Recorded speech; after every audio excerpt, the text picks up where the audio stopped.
ಎಲ್ಲರಿಗೂ ನಮಸ್ಕಾರ. ನಾನು ವೀಣಾ ರಮೇಶ್. ಆಗಿ ಇವತ್ತಿನ ದಿನನ ಖುಷಿಯಿಂದ ಸ್ಟಾರ್ಟ್ ಮಾಡಿ ಅಂತ ಹೇಳ್ತಾ ನಾನು ಕೂಡ ಖುಷಿಯಿಂದ ವ್ಲಾಗ್ನ ಸ್ಟಾರ್ಟ್ ಮಾಡ್ತಾ ಇದ್ದೀನಿ. ಶುಕ್ರವಾರದ ಪೂಜೆಗೆ ಗುರುವಾರದ ಪ್ರಿಪ್ರೇಷನ್ ನಡೀತಾ ಇದೆ ಅಂತ ಹೇಳ್ತೀನಿ. ಪೂಜೆಗೆ ಅಂತಾನೆ ಯೂಸ್ ಮಾಡುವಂತ ಹಿತ್ತಾಳೆ ಪಾತ್ರೆಗಳಾಗಿರ್ಬೋದು, ತಾಮ್ರದ ಪಾತ್ರೆಗಳಾಗಿರ್ಬೋದು, ಇದನ್ನ ನಾನು ಹುಣಸೆ ಹಣ್ಣು ಮತ್ತೆ ಸಬೀನಾ ಪೌಡರ್ ಇದೆರಡು ವಸ್ತುಗಳನ್ನ ಹಾಕಿ ತೊಳೆಯೋ ಒಂದು 10 ನಿಮಿಷ ಹುಣಸೆ ಹಣ್ಣು ಹಚ್ಚಿ ಇಟ್ಬಿಡ್ತೀನಿ. ಹಿತ್ತಾಳೆ ಪಾತ್ರೆಗಳಾಗಿರ್ಬೋದು, ತಾಮ್ರ ಪಾತ್ರೆಗಳಾಗಿರ್ಬೋದು.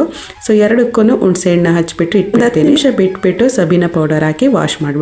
ಸಬೀನಾ ಪೌಡರ್ನ ಯೂಸ್ ಮಾಡೋದು ಏನಕ್ಕೆ ಅಂತ ಅಂದ್ರೆ ಸ್ವಲ್ಪ ನೊರೆನೂ ಬರುತ್ತೆ ಮತ್ತೆ ತರಿತರಿಯಾಗೂ ಇದೆ, ಚೆನ್ನಾಗಿ ವಾಶ್ ಪಾತ್ರೆಗಳು ನೋಡಕ್ಕೆ ಫ್ರೆಶ್ ಆಗಿ ಕ್ಲೀನ್ ಆಗಿ ಕಾಣ್ತಾ ಇರುತ್ತೆ ಅಂತ ಹೇಳ್ಬಿಟ್ಟು ಸಬೀನಾ ಮೊದಲೆಲ್ಲ ನಾನು ಹುಣಸೆಹಣ್ಣು ಹಾಕಿ ರಂಗೋಲಿ ಹಿಟ್ಟು ಬರುತ್ತಲ್ವ, ರಂಗೋಲಿ ಹಿಟ್ಟಲ್ಲಿ ವಾಶ್ ಮಾಡ್ಕೊಳ್ತಾ ಇದ್ದೆ. ಸ್ವಲ್ಪ ವಿಮ್ ಜೆಲ್ನ ಯೂಸ್ ಮಾಡಿಕೊಂಡು ರಂಗೋಲಿ ಹಿಟ್ಟಲ್ಲಿ ವಾಶ್ ಮಾಡ್ತಾ ಇದ್ದೆ. ರಂಗೋಲಿ ಪುಡಿನ ಯೂಸ್ ಮಾಡಿ ಪಾತ್ರೆಗಳನ್ನ ತೊಳಿಬೇಕಾದ್ರೆ ಪಾತ್ರೆಗಳ ಮೇಲೆ ಸ್ವಲ್ಪ ಗೀರ್ ಬಂದಂಗೆ ಆಗೋದು. ಹಾಗಾಗಿ ನಾನು ಸಬೀನಾ ಪೌಡರ್ ಯೂಸ್ ಮಾಡಕ್ ಸ್ಟಾರ್ಟ್. ತುಂಬಾ ಜನ ಕಾಮೆಂಟ್ ಅಲ್ಲಿ ಕೇಳ್ತಾ ಇದ್ರಿ ಹಿತ್ತಾಳೆ ಪಾತ್ರೆಗಳನ್ನ ಯಾವ ತರ ವಾಶ್ ಮಾಡೋದು, ಹಾಗೆ ಯಾವ ರೀತಿ ಇದನ್ನ ಕೇರ್ ಮಾಡಿ ಇಟ್ಕೊಳ್ಳೋದು. ನಾನು ಕೂಡ ನನ್ನ ಚಾನಲ್ ನಲ್ಲಿ ಒಂದ್ 2-3 ವಿಡಿಯೋನ ಇದ್ರ ಬಗ್ಗೆನೇ ಹಾಕಿದ್ದೀನಿ. ಬಟ್ ಇದ್ರೂ ಹೊಸದಾಗಿ ಯಾರಾದ್ರೂ ವಿಡಿಯೋ ನೋಡ್ತಾ ಇದ್ರೆ ಅವ್ರಿಗೆ ಗೊತ್ತಾಗುತ್ತೆ ಅಂತ ಇನ್ನೊಂದು ಸಲ ಹೇಳ್ತಾ ಇದ್ದೀನಿ. ಏನಿಲ್ಲ, ತುಂಬಾ ಸಿಂಪಲ್. ಹುಣಸೆ ಹಣ್ಣು ಹಚ್ಚಿ ಸಬೀನಾ ಪೌಡರ್ ನ ಹಾಕಿ ವಾಶ್ ಮಾಡೋದಷ್ಟೇ. ಈ ರೀತಿ ಹುಣಸೆ ಹಣ್ಣು ಹಚ್ಚಿಟ್ಬಿಟ್ಟು ಆಮೇಲೆ ಪಾತ್ರೆನ ವಾಶ್ ಮಾಡೋಕೆ ಟೈಮ್ ಇಲ್ಲ ಅಂತ ಅಂದ್ರೆ ನೀರಲ್ಲಿ ಹುಣಸೆ ಹಣ್ಣು ನೆನೆಸಿಟ್ಟು ಬಿಸಿ ಮಾಡ್ಕೊಂಡು ನೀರ್ನ ಯಾವ ರೀತಿ ಪಾತ್ರೆಗಳನ್ನ ಯಾವ ತರ ವಾಶ್ ಮಾಡೋದು ಅಂತ ವಿಡಿಯೋದಲ್ಲಿ ಹಾಕಿದ್ದೀನಿ. ಸೊ ಈ 2 ವಿಡಿಯೋನ ನಾನು ಡಿಸ್ಕ್ರಿಪ್ಷನ್ ಬಾಕ್ಸ್ ಅಲ್ಲಿ ಲಿಂಕ್ ನ ಕೊಟ್ಟಿರ್ತೀನಿ, ಚೆಕ್ ಮಾಡಬಹುದು. ಹಾಗೆ ಯಾವಾಗಲೂ ಅಷ್ಟೇನೆ ಪ್ರತಿ ಗುರುವಾರ ಈ ರೀತಿ ದೇವ್ರ ಪಾತ್ರೆಗಳನ್ನ ತೊಳೆದಿಟ್ಬಿಡ್ತೀನಿ. ಹಾಗೆ ಪೂಜೆ ರೂಮ್ ಕೂಡ ಡೀಪ್ ಆಗಿ ಕ್ಲೀನ್ ಮಾಡ್ಬಿಡ್ತೀನಿ.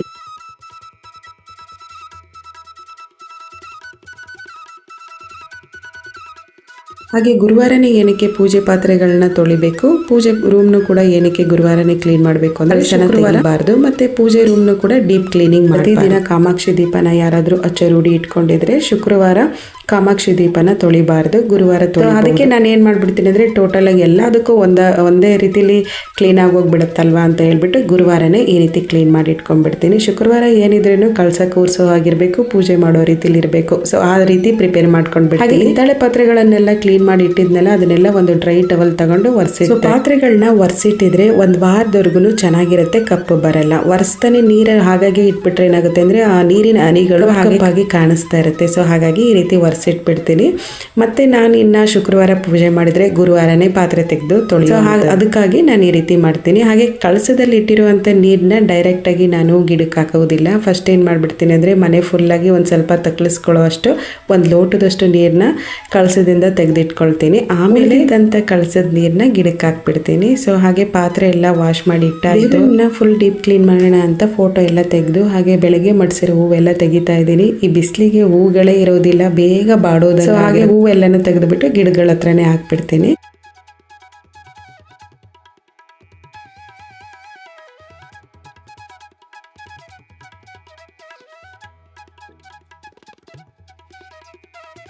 ಹಾಗೆ ಎವ್ರಿ ಥರ್ಸ್ಡೇ ನೈಟ್ ದೇವ್ರ ಫೋಟೋಗಳನ್ನೆಲ್ಲ ಒಂದು ಸೈಡಲ್ಲಿ ಎತ್ತಿಟ್ಬಿಡ್ತೀನಿ. ಆಮೇಲೆ ಗೋಡೆ ಎಲ್ಲ ನೀಟಾಗಿ ಈ ರೀತಿ ಒರೆಸ್ಕೊಂಡು ಬರ್ತೀನಿ. ನಿತ್ಯ ಅದು ಸಾಂಬ್ರಾಣಿ ಹಚ್ಚೋದ್ರಿಂದ ಗೋಡೆ ಎಲ್ಲ ಕಪ್ಪುಗಾದಂಗೆ ಆಗೋಗ್ಬಿಟ್ಟಿರುತ್ತೆ, ಸ್ವಲ್ಪ ಧೂಳು ಕೂತ್ಕೊಂಡಂಗೆ ಆಗಿರುತ್ತೆ ಅಂತ ಹೇಳ್ಬಿಟ್ಟು ಈ ರೀತಿ ಒಂದು ವೆಟ್ ಮಾಡಿಕೊಂಡು ಟವಲ್ ಒರೆಸ್ಬಿಡ್ತೀನಿ ನೀಟಾಗಿ.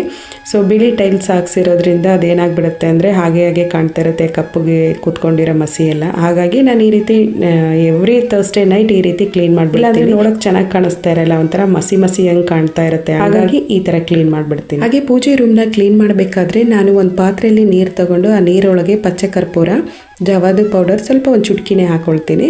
ಅದ್ರ ಜೊತೆಗೆ ಸ್ವಲ್ಪ ಗೋಮೂತ್ರ ಹಾಕೊಳ್ತೀನಿ. ಗೋಮೂತ್ರ ಅಂತೂ ಇವಾಗ ಮಾರ್ಕೆಟಲ್ಲೂ ಸಿಗುತ್ತೆ, ಮತ್ತೆ ಇನ್ನು ಆಯುರ್ವೇದಿಕ್ ಅಂಗಡಿಗಳಲ್ಲೂ ಸಿಗುತ್ತೆ. ಅರ್ಧ ಲೀಟರ್ ಗೋಮೂತ್ರನ ತಂದಿಟ್ಕೊಂಡ್ರೆ ಒಂದು 4-5 ತಿಂಗಳು 5 ml ಒಂದು ಮುಚ್ಚಳದಷ್ಟು ಆ ನೀರೊಳಗೆ ಮಿಕ್ಸ್ ಮಾಡಿಕೊಂಡು ದೇವ್ರ ರೂಮ್ನ ಕ್ಲೀನ್ ಮಾಡ್ಕೊಬಹುದು. ಪೂಜೆ ರೂಮ್ನ ಕ್ಲೀನ್ ಮಾಡ್ಕೊಳ್ಳೋಕೆ ನಾನು ಈ ರೀತಿ 3 ವಸ್ತುಗಳನ್ನ ಯೂಸ್ ಮಾಡಿಕೊಂಡು ಪೂಜೆ ರೂಮ್ನ ಕ್ಲೀನ್ ಮಾಡ್ಕೊಳ್ತೀನಿ. ತುಂಬಾನೇ ಗುಡ್ ಸ್ಮೆಲ್ ಇರುತ್ತೆ. ನಾನು ಕಳಸ ಇಟ್ಟು ಪೂಜೆ ಮಾಡೋದ್ರಿಂದ ನನಗೆ ಈ ರೀತಿ ಕ್ಲೀನ್ ಮಾಡಿದ್ರೇನೆ ಒಂಥರ ಮನಸ್ಸಿಗೆ ತೃಪ್ತಿ, ಅದೊಂಥರ ರೂಢಿಯಾಗಿ ಹೋಗ್ಬಿಟ್ಟಿದೆ ನನಗೆ ಈ ರೀತಿ ಕ್ಲೀನ್ ಮಾಡಿ. ಸೊ ಹಾಗಾಗಿ ನಾನು ನಿಮ್ಮ ಹತ್ರ ಶೇರ್ ಮಾಡ್ಕೊಂಡು. ಎಲ್ಲರೂ ಹೀಗೆ ಕಳಸನ ಇಟ್ಟು ಪೂಜೆ ಮಾಡೋದಿಲ್ಲ, ಕೆಲವರು ತೆಂಗಿನಕಾಯಿ ಕಳಸನ ಇಟ್ಟು ಪೂಜೆ ಮಾಡ್ತಾರೆ. ಇನ್ನು ಬರೀ ವೀಳ್ಯದೆಲೆ ಕಳಸನ ಇಟ್ಟು ಪೂಜೆ. ನಮಗೆ ತೆಂಗಿನಕಾಯಿ ಕಳಸ ಇಟ್ಟು ಪೂಜೆ ಮಾಡಬೇಕು ನಮಗೆ. ಸೊ ಹಾಗಾಗಿ ನಾನು ಈ ರೀತಿ ಕಳಸನ ಇಡ್ತೀನಿ.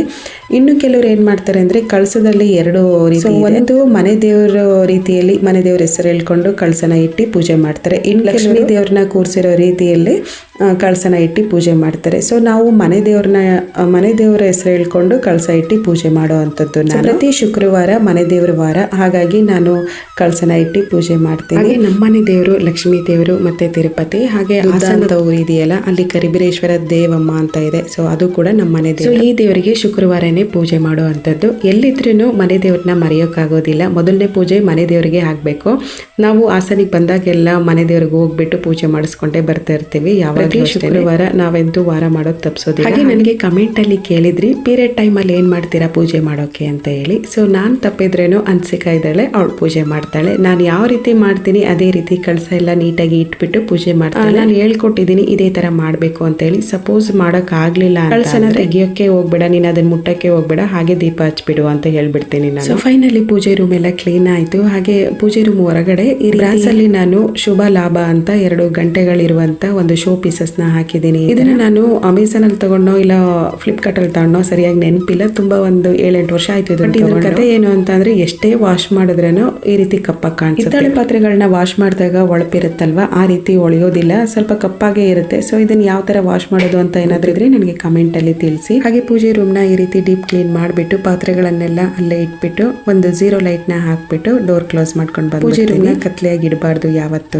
ಅದಕ್ಕಾಗಿ ನಾನು ಒಂದು 0 ಲೈಟ್ ನ ಹಾಕೊಂಡಿದ್ದೀನಿ. ನಮ್ಮನೆ ಮಲ್ಲಿಗೆ ಹೂವಿನ ಗಿಡದಲ್ಲಿ ಇಷ್ಟು ಹೂ ಬಿಡ್ತಾ ಇದೆ ಇವಾಗ, ಅದನ್ನ ಹಾಗೆ ಕಟ್ಟಿ ನಮ್ಮನೆ ಗಿಡದಲ್ಲಿ ಬಿಟ್ಟಿರುವಂತ ಹೂವನ್ನ ಪೂಜೆಗೆ ಹಾಕೋದು ನಂಗಂತೂ ತುಂಬಾ ಖುಷಿ. ಫ್ರೈಡೆ ಪೂಜೆಗೆ ಮುಂಚೆನೆ ಗುರುವಾರ ಇಷ್ಟೊಂದು ಪ್ರಿಪರೇಷನ್ ಎಲ್ಲ ಮಾಡಿಟ್ಬಿಟ್ಟಿರ್ತೀನಿ. ಅವಾಗಲೇ ನನಗೆ ಸ್ವಲ್ಪ ಕೆಲಸನ ಕಮ್ಮಿ ಅಂತ ಅನ್ಸುತ್ತೆ. ಫ್ರೈಡೆ ಬೇಗ ಪೂಜೆ ಮಾಡಿ. ಹಾಗೆ ಇದು ನೆಕ್ಸ್ಟ್ ಡೇ ಶುಕ್ರವಾರದ ಮಾರ್ನಿಂಗ್ ಬೆಳಗ್ಗೆ ತಿಂಡಿಗೆ ಅಂತ ರೊಟ್ಟಿ ಮಾಡ್ತಿದ್ದೆ. ಇವತ್ತು ಅನ್ನ ಸಾಂಬಾರು ಏನು ಬೇಡ ಅಮ್ಮ, ತಿಂಡಿನೇ ಮಾಡ್ಕೊಟ್ಬಿಡಿ, ರೊಟ್ಟಿ ಮಾಡಿ ಅಂತ ಹೇಳಿದ್ರು. ಹಾಗೆ ಅಕ್ಕಿ ರೊಟ್ಟಿ ಮಾಡ್ತಾ ಇದ್ದೆ. ಸೊ ನಾ ಅನ್ನ ಸಾಂಬಾರು ಏನಕ್ಕೆ ಅಂತ ಹೇಳ್ದೆ ಅಂದ್ರೆ ಇಲ್ಲಿ ತುಂಬಾ ಶೆಕೆ ಇರೋದ್ರಿಂದ ಚಪಾತಿ ರೊಟ್ಟಿ ಬೇರೆ ಏನಾದ್ರೂ ತಿಂಡಿ ಮಾಡ್ಕೊಟ್ರೆ ಏನಾಗುತ್ತೆ ಅಂದ್ರೆ ಮಕ್ಳಿಗೆ ತಿನ್ನಕ್ಕೆ ಹಿಂಸೆ ಆಗುತ್ತೆ. ಮಧ್ಯಾಹ್ನದ ಹೊತ್ತಿಗೆ ಒಂದ್ ಸ್ವಲ್ಪ ಒಣಗ್ದಂಗೆ ಆಗೋಗ್ಬಿಟ್ಟಿರುತ್ತೆ ಅಂತ ಹೇಳಿ ಅನ್ನ ಸಾಂಬಾರ್ ಆದ್ರೆ ಸ್ವಲ್ಪ ತಿನ್ಕೊಂಡು ಬರ್ತಾರೆ ಅಂತ ಹೇಳಿ ನಾನು ಅನ್ನ ಸಾಂಬಾರ್ ಅಂತ ಹೇಳಿದೆ. ಬೆಳಗ್ಗೆ ಪ್ರಿಪೇರ್ ಮಾಡಬೇಕಾದ್ರೆ ಸ್ವಲ್ಪ ಸಾಂಬಾರು ಜೊತೆಗೆ ಅನ್ನನೂ ಮಾಡಿಬಿಟ್ಟು ಕೊಟ್ಬಿಡ್ತೀನಿ. ಬೆಳಗ್ಗೆ ತಿಂಡಿ ಕೊಡೋದಕ್ಕಿಂತ ಸ್ವಲ್ಪ ರೈಸ್ ಐಟಮ್ ಕೊಟ್ಟರೆ ಅವ್ರಿಗೆ ಒಳ್ಳೇದು ಅಂತ ಹೇಳ್ಬಿಟ್ಟು ಕೊಡೋ ಅಂಥದ್ದು. ಸೊ ಈ ಸಮ್ಮರ್ ಟೈಮಲ್ಲಿ ಊಟದಕ್ಕಿಂತ ಜಾಸ್ತಿಯಾಗಿ ನೀರಿನ ಬಾಟ್ಲಿ ತಗೋಗೋದೇ ಜಾಸ್ತಿ ಆಗೋಗ್ಬಿಟ್ಟಿದೆ. ಒಬ್ಬೊಬ್ರು 2 ವಾಟರ್ ಬಾಟ್ಲು ತಗೊಂಡೋಗ್ತಾರೆ. ಅಷ್ಟು ಸ್ವಲ್ಪ ಶೆಕೆ ಜಾಸ್ತಿ ಇರೋದ್ರಿಂದ ನೀರಿನ ದಾಹ ಜಾಸ್ತಿ ಆಗುತ್ತೆ. 1 ಲೀಟರ್ದು 2 ಬಾಟ್ಲ್ ಕೊಟ್ಟು ಕಳಿಸ್ತೀನಿ. ಲಂಚ್ ಬ್ಯಾಗ್ ಅದೇ ಫುಲ್ ವೆಯ್ಟ್ ಆಗಿ ಹೋಗ್ಬಿಟ್ಟಿರುತ್ತೆ. ಒಬ್ಬೊಬ್ರು 2 ಲೀಟರ್ ನೀರು ತಗೊಂಡು ಹೋಗ್ತಾರೆ. ಸ್ಕೂಲಿಂದನೇ ಹೇಳ್ಬಿಡ್ತಾರೆ ನೀರು ಜಾಸ್ತಿ ತಗೊಂಡು ಬನ್ನಿ ಅಂತ ಹೇಳಿ. ಮಕ್ಳಿಬ್ರಿಗೂ ಲಂಚ್ ಪ್ಯಾಕ್ ಮಾಡಿ ಕೊಟ್ಬಿಟ್ಟು ನಾನು ಡೈಲಿ ರೊಟೀನ್ ಏನಿತ್ತು ಅದನ್ನು ಕಂಪ್ಲೀಟಾಗಿ ಮುಗಿಸ್ಬಿಟ್ಟು ಪೂಜೆ ಮಾಡ್ತಾ ಇದ್ದೀನಿ. ಹೇಗಿದ್ರು ಅವ್ರು 8 ಗಂಟೆ ಒಳಗಡೆನೆ ಸ್ಕೂಲ್ಗೆ ಹೋಗ್ಬಿಟ್ಟು ಬೇಗನೆ ಪೂಜೆ ಮಾಡ್ಬೋದು ಅಂತಾನೆ ನಾನು ನೈಟ್ ಎಲ್ಲ ಪ್ರಿಪೇರ್ ಮಾಡಿ ಇಟ್ಕೊಳ್ಳೋದು. ಥರ್ಸ್ಡೇ ನೈಟ್ ಈ ರೀತಿ ಎಲ್ಲ ಕ್ಲೀನ್ ಮಾಡಿ ಇಟ್ಕೊಂಡು ಫ್ರೈಡೆ ಪೂಜೆ ಮಾಡಿರ್ತೀನಿ. ಟೈಮ್ ಹೇಗಾಗುತ್ತೆ ಅಂದರೆ ಥರ್ಸ್ಡೇ ಅಷ್ಟೆಲ್ಲ ಪ್ರಿಪೇರ್ ಮಾಡಿ ಇಟ್ಕೊಂಡ್ರು ಫ್ರೈಡೆ ಬೆಳಗ್ಗೆ ಪೂಜೆ ಮಾಡೋಕ್ಕಾಗೋದಿಲ್ಲ. ಕೆಲವೊಂದು ಎಕ್ಸ್ಟ್ರಾ ಏನಾದರೂ ಕೆಲಸಗಳಿರುತ್ತೆ. ಆ ಥರ ಇರಬೇಕಾದ್ರೆ ನಾನೇನು ಮಾಡ್ತೀನಿ ಅಂತ ಅಂದರೆ 10:30 ಅಷ್ಟರಲ್ಲಿ ಏನಾದರೂ ಕಳಸ ಇಟ್ಟು ಪೂಜೆ ಮಾಡೋದಿದ್ರೆ ಮಾತ್ರ ನಾನು ಮಾಡಿಬಿಡ್ತೀನಿ. ಒಂದು 2 ಗಂಟೆ ಟೈಮಲ್ಲಿ ಪೂಜೆ ಮಾಡೋಕ್ಕೆ ಹೋಗೋದಿಲ್ಲ. ಅಷ್ಟು ಫ್ರೆಶ್ ಅಂತ ಅನಿಸೋದು ಇಲ್ಲ. ಹಾಗಾಗಿ ನಾನೇನು ಮಾಡಿಬಿಡ್ತೀನಿ ಅಂದರೆ ಕೆಲಸ ಏನು ಬ್ಯಾಲೆನ್ಸ್ ಇರುತ್ತೆ ಕುಕಿಂಗ್ ಕೆಲಸ ಅದನ್ನು ಕಂಪ್ಲೀಟ್ ಮುಗಿಸ್ಕೊಂಡು ಈವ್ನಿಂಗ್ ಒಂದು 5:30 6 o'clock ಈ ರೀತಿ ಟೈಮಲ್ಲಿ ಕಳಸನ ಕೂರಿಸ್ಬಿಟ್ಟು ಪೂಜೆ ಮಾಡಿ ನನಗೆ ಗೊತ್ತಾಗ್ಬಿಡುತ್ತೆ. ಯಾಕಂದರೆ ನಮ್ಮ ಮನೆ ಸುತ್ತಮುತ್ತ ತುಂಬ ದೇವಸ್ಥಾನಗಳಿದೆ. ಅಲ್ಲಿ ಯಾವಾಗ ದೇವಸ್ಥಾನ ಓಪನ್ ಮಾಡ್ತಾರೆ 4:15 ಬೆಳಗಿನ ಜಾವ 4:45 4:00ವರೆಗೆ ಓಪನ್ ಮಾಡ್ತಾರೆ. ಆವಾಗ 1 ಗಂಟೆ ಬಾರಿಸಿ ದೇವಸ್ಥಾನನ ಕ್ಲೋಸ್ ಮಾಡಬೇಕಾದ್ರೆ ಆ ಟೈಮಲ್ಲಿ ಕೂಡ ಗಂಟೆ ಬಾರಿಸಿ ಕ್ಲೋಸ್ ಮಾಡ್ತಾರೆ. ಗೊತ್ತಾಗ್ಬಿಡುತ್ತೆ ನನಗೆ ಅವ್ರು ಯಾವಾಗ ಓಪನ್ ಮಾಡ್ತಾರೆ, ಯಾವಾಗ ಕ್ಲೋಸ್ ಮಾಡ್ತಾರೆ, ಯಾವಾಗ ಪೂಜೆ ನಡೀತಾ ಇದೆ ಅಂತ ಹೇಳ್ಬಿಟ್ಟು. ಸೊ ಅದನ್ನೇ ರೂಢಿ ಮಾಡ್ಕೊಂಡು ಬಿಟ್ಟಿದ್ದೀನಿ ನಾನು. ಆ ಟೈಮಲ್ಲಿ ನಾನು ಪೂಜೆ ಮಾಡ್ಕೊಳ್ತೀನಿ. ಮಧ್ಯಾಹ್ನ ಪೂಜೆ ಮಾಡೋದು ತುಂಬಾ ಕಮ್ಮಿ. ನಾನು ಆಲ್ಮೋಸ್ಟ್ ಮಧ್ಯಾಹ್ನ ಪೂಜೆ ಮಾಡೋದೇ ಇಲ್ಲ. ಸೊ ಅದರಲ್ಲೂ ಕಳಸ ಅಂತೂ ಇಡೋದೇ ಇಲ್ಲ. ಪೂಜೆ ಮಾಡೋಕ್ಕಿಂತ ಮುಂಚೆ ಏನೆಲ್ಲ ತಯಾರಿ ಮಾಡ್ಕೊಬೇಕು ಅದೆಲ್ಲ ಕಂಪ್ಲೀಟಾಗಿ ಮುಗಿಸ್ಕೊಂಡ್ಬಿಡ್ತೀನಿ. ಕಳಸಕ್ಕೆ ನೀರಾಗಿರ್ಬೋದು, ಹಾಗೆ ಯಾವಾಗಲೂ ನಾನು ತುಂಬಿದ ಕೊಡದಲ್ಲಿ ನೀರಿಡ್ತೀನಿ ಪೂಜೆ. ಸೊ ಅದೊಂದು ರೂಢಿ ಇದೆ. ಹಾಗೆ ಆ ಕೊಡ ತುಂಬ ನೀರಿಟ್ಕೊಂಡು ಹೂವೆಲ್ಲ ಮಾಡಿಸಿ ಮುಂಬಾಗಿಲಿಗೆ ಹೂವಿನ ಹಾರ ಎಲ್ಲ ಹಾಕಿ ಹೊಸ್ಲಿಗೆ ಹೂವೆಲ್ಲ ಮಾಡಿಸಿ ಬಂದು ಕುತ್ಕೊಂಡು ಆಮೇಲೆ ದೀಪ ಹಚ್ಚಿ ನೀಟಾಗಿ ಪೂಜೆ ಮಾಡಿಬಿಡ್ತೀನಿ. ಪ್ರತಿ ಶುಕ್ರವಾರ ಪೂಜೆ ಮಾಡಬೇಕಾದ್ರೆ ಸ್ವೀಟ್ ಪೊಂಗಲ್ಲು ಹಾಗೆ ಮಾಡಿಟ್ಬಿಡ್ತೀನಿ. ಮತ್ತು ಇನ್ನು ತಿಂಡಿ ಮಾಡೋಕೆ ಅಂತ ಚೂಸ್ ಮಾಡ್ಕೊಳ್ಳೋದೆ ರೈಸ್ ಐಟಮ್ ಚೂಸ್ ಮಾಡಿಬಿಡ್ತೀನಿ. ಬೇಗನೆ ಮುಗ್ದೋಗ್ಬಿಡಂತೆ ಕೂಡ ಬೇಗ ಪ್ಯಾಕ್ ಮಾಡಿಕೊಡ್ಬೋದು ಅಂತ ಹೇಳ್ಬಿಟ್ಟು ರೈಸ್ ಐಟಮ್ನ ಚೂಸ್ ಮಾಡ್ಕೊಳ್ಳೋಕೆ. ಇವಾಗ ಪುಳಿಯೋಗರೆ ಆಗಿರ್ಬೋದು, ಲೆಮನ್ ರೈಸ್ ಆಗಿರ್ಬೋದು, ಚಿತ್ರಾನ್ನ, ವೆಜ್ ಪಲಾವ್ ಆಗಿರ್ಬೋದು, ಹಾಗೆ ಟೊಮೊಟೊ ಪಲಾವು, ಅನ್ನ ಸಾಂಬಾರು ಮಾಡಿಕೊಟ್ಬಿಡ್ತೀನಿ. ಹಾಗೆ ಇವತ್ತು ನಾನು ಬೆಳಿಗ್ಗೆ ತಿಂಡಿ ಮಾಡಿದ್ದು ರೊಟ್ಟಿ ಮಾಡಿಕೊಟ್ಟೆ. ತುಂಬ ಮಕ್ಕಳು ಕೇಳಿದ್ರು ರೊಟ್ಟಿನೇ ಮಾಡಿಕೊಟ್ಬಿಡಿ ರೈಸ್ ಬೇಡ ಅಂತ ಹೇಳಿ. ಸೊ ಹಾಗಾಗಿ ರೊಟ್ಟಿ ಹೇಗಿದ್ರು ನೈಟ್ ಅನ್ನ ಉಳಿದಿತ್ತು, ಸೊ ಅದನ್ನು ಯೂಸ್ ಮಾಡ್ಕೊಳ್ಳೋಣ ಅಂತ ಹೇಳಿ ಮಾಡ್ಕೊಂಡಿದ್ದಂಥದ್ದು. ಹಾಗೆ ಇನ್ನು ಪೂಜೆ ವಿಚಾರಕ್ಕೆ ಬಂದರೆ ಕಳಸನ ಯಾವ ರೀತಿ ಇಡ್ತೀರಾ ಅಂತ ಕಮೆಂಟಲ್ಲಿ ಕೇಳಿದ್ದೀರಾ. ನಾನು ಇದ್ರ ಬಗ್ಗೆ ಮುಂಚೆನೇ ವಿಡಿಯೋನ ಮಾಡಿ ಹಾಕಿದ್ದೀನಿ. ಸೊ ಆ ವಿಡಿಯೋನು ನಾನು ಡಿಸ್ಕ್ರಿಪ್ಷನ್ ಬಾಕ್ಸಲ್ಲಿ ಲಿಂಕ್ನ ಕೊಟ್ಟಿರ್ತೀನಿ, ಚೆಕ್ ಮಾಡ್ಬೋದು. ಆದಮೇಲೆ ಉರುಳಿಗೆ ಹೂವೆಲ್ಲ ಹಾಕಿಡಬೇಕಾಗಿತ್ತು, ಸೊ ಅದನ್ನು ಹಾಕ್ತಾ ಇದ್ದೀನಿ. ಹಾಗೆ ಇದ್ರ ಬಗ್ಗೆನೂ ಕಮೆಂಟಲ್ಲಿ ಕೇಳಿದ್ರಿ, ಉರುಳಿಲಿ ಹಾಕಿರೋ ನೀರಿಗೆ ಏನು ಮಿಕ್ಸ್ ಮಾಡಿದ್ದೀರಾ ಅಂತ ಕಮೆಂಟಲ್ಲಿ ಕೇಳಿದ್ದೀರಾ. ನಾನು ಇದರಲ್ಲಿ ಪಚ್ಚೆ ಕರ್ಪೂರ ಹಾಗೆ ಜವಾದು ಪೌಡರ್ನ ಮಿಕ್ಸ್ ಮಾಡಿದ್ದೀನಿ, ಗುಡ್ ಸ್ಮೆಲ್ ಇರುತ್ತೆ. ಸೊ ತುಂಬ ಸಲ ವಿಡಿಯೋದಲ್ಲಿ ನಾನು ಹಾಕಿದ್ದೀನಿ. ಹಾಗೆ ಉರುಳಿಲಿರುವಂಥ ಹೂವನ್ನ ಡೈಲಿ ಚೇಂಜ್ ಮಾಡ್ತೀನಿ ಬಾಡೋಗಿದೆ ಅಂತ ಅನಿಸಿದ್ರೆ. ಬಟ್ ನೀರು ಮಾತ್ರ ನಾನು 2 ದಿನಕ್ಕೆ ಒಂದ್ಸಲ ಚೇಂಜ್ ಮಾಡ್ಕೊಂಡು, ಗುಡ್ ಸ್ಮೆಲ್ ಇರುತ್ತೆ ಒಂಥರ. ಹಾಗೆ ಮನೇಲಿ ಇವಾಗ ಹೂವು ಅರಳ್ತಾ ಇದೆ, ಹೇಗಿದ್ರು ಗಿಡದಲ್ಲಿ ಹೂವು ಬಿಡ್ತಾ ಇದೆ, ಮಲ್ಲಿಗೆ ಹೂವು, ದಾಸವಾಳದ ಹೂವು ಇದೆಲ್ಲ ಬಿಡ್ತಾ ಇದೆ. ಸೊ ಅದನ್ನು ಹಾಗೆ ಫ್ರೆಶ್ ಆಗಿ ಕುಯ್ಕೊಂಡು ಬಂದು ಫೋಟೋಗೆ ಮಾಡಿಸಿ ಉಳಿದಿರೋ ಹೂವನ್ನ ಉರುಳಿಲಿ ಹಾಕಿಟ್ಬಿಡ್ತೀನಿ. ಇದಿಷ್ಟಾಗಿತ್ತು ಶುಕ್ರವಾರದ ಪೂಜೆ ವ್ಲಾಗು. ಇದು ನೆಕ್ಸ್ಟ್ ಡೇ ಶನಿವಾರದ ಮಾರ್ನಿಂಗ್ ರೊಟೀನ್. ತಿರುನಲ್ಲಾರಲ್ಲಿರೋ ಶನಿ ಭಗವಾನ್ ಟೆಂಪಲ್ಗೆ ಹೋಗ್ತಾ ಇದ್ದೀವಿ. ತಮಿಳ್ನಾಡಲ್ಲಿರೋ ನವಗ್ರಹ ಟೆಂಪಲಲ್ಲಿ ಇದು ನಮ್ಮ ಮನೆಗೆ ಸ್ವಲ್ಪ ಹತ್ತಿರದಲ್ಲಿರುವಂಥದ್ದು. ಸೊ ಹಾಗೆ ಶನಿವಾರನೇ ಹೋಗ್ಬಿಟ್ಟು ಬರೋಣ, ಶನಿವಾರನೇ ಅವ್ರಿಗೆ ವಾರ ಅಲ್ವಾ ಅಂತ ಹೇಳ್ಬಿಟ್ಟು ತುಂಬ ದಿನದಿಂದ ಅನ್ಕೊಳ್ತಾ ಇದ್ದು ಹೋಗ್ಬಿಟ್ಟು ಬರೋಣ ಅಂತ.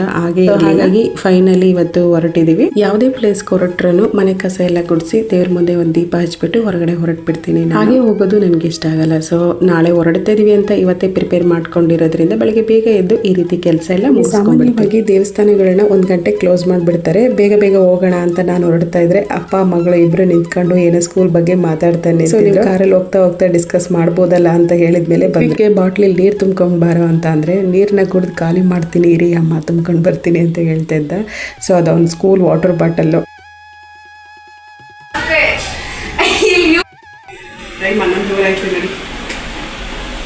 ಇದನ್ನ ಮಾತ್ರ ಮರೆಯಂಗೇ ಇಲ್ಲ, ಎಲ್ಲೋದ್ರೂ ತಗೊಂಡು ಹೋಗ್ಬೇಕು.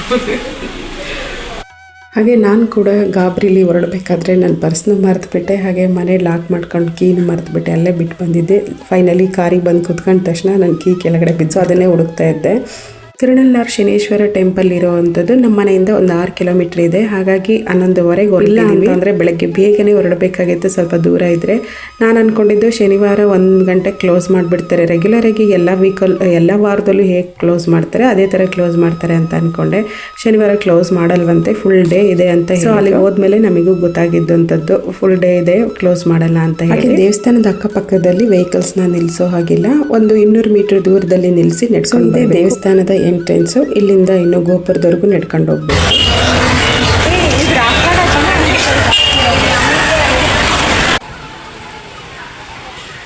ಹಾಗೆ ನಾವು ಅರ್ಚನೆ ಐಟಮ್ ಎಲ್ಲ ತಗೊಂಡು ಅಲ್ಲೇ ಚಪ್ಪಲೆಲ್ಲ ಬಿಟ್ಬಿಟ್ಟು ಬಂದ್ವಿ.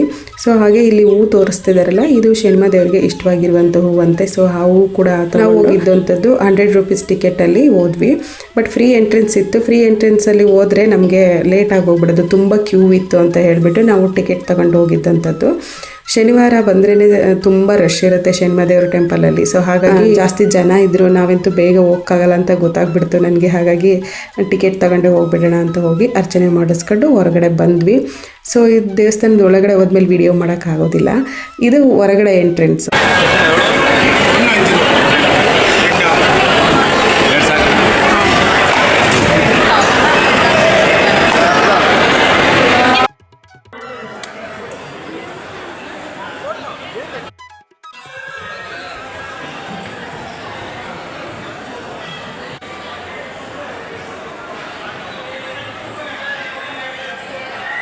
ಗೋಪುರದೊಳಗೆ ಬಂದ ತಕ್ಷಣ ರೈಟ್ ಸೈಡಲ್ಲಿ ದೀಪ ಹಚ್ಚೋಕೆ ಅಂತ ಮಾಡಿದ್ದಾರೆ ಹೇಗೆ. ಸೊ ಇಲ್ಲಿ ದೀಪ ಕೊಡ್ತಾಯಿದ್ರು ಮುಂಚೆ, ಇವಾಗ ಎಳ್ಳು ಕಟ್ಟಿರುವಂಥ ಒಂದು ಗಂಟನ್ನು ಕೊಡ್ತಾರೆ. ಅದನ್ನು ಹಾಗೆ ತಲೆಯಲ್ಲಿ ಸುತ್ತಬಿಟ್ಟು ಅಲ್ಲಿ ಉರಿತಾ ಇರುವಂಥ ದೀಪ ಏನಿದೆ ಅದರಲ್ಲಿ ಹಾಕ್ಬಿಡಿ ಅಂತ ಹೇಳಿದರು. ಸೊ ಹಾಗೆ ನಾವು ಕೂಡ ಮಾಡಿದ್ವಿ. ಒಂದು ಎಳ್ಳು ಗಂಟಿಗೆ 5 ರೂಪೀಸ್. ಸೊ ಎಲ್ಲರೂ ಕೂಡ ತಲೆಯಲ್ಲಿ ಸುತ್ತಿ ಅಲ್ಲೇ ಹಾಕ್ತಾಯಿದ್ರು. ಹಾಗೆ ನಾವು ಕೂಡ ಹಾಕ್ಬಿಟ್ಟು ಬಂದ್ವಿ. ಒರಿಜಿನಲ್ ವಾಯ್ಸ್ ಹಾಕೋಣ ಅಂತ ಅಂದರೆ ಅಲ್ಲಿ ಶ್ಲೋಕ ಹಾಕಿದ್ರು. ಸೊ ಏನಾದರೂ ಕಾಪಿ ರೈಟ್ ಬಂದುಬಿಡುತ್ತೆ ಅಂತ ಹೇಳಿ ನಾನು ಮ್ಯೂಟ್ ಮಾಡಿದ್ದೀನಿ. ಎಲ್ಲೆಲ್ಲಿ ಶ್ಲೋಕದ ವಾಯ್ಸ್ ಕೇಳ್ತಾ ಇಲ್ಲ ಅಲ್ಲಿ ಮಾತ್ರ ಒರಿಜಿನಲ್ ಆಗಿ ಹಾಗೆ ವಿಡಿಯೋನ ಹಾಕಿದ್ದೀನಿ.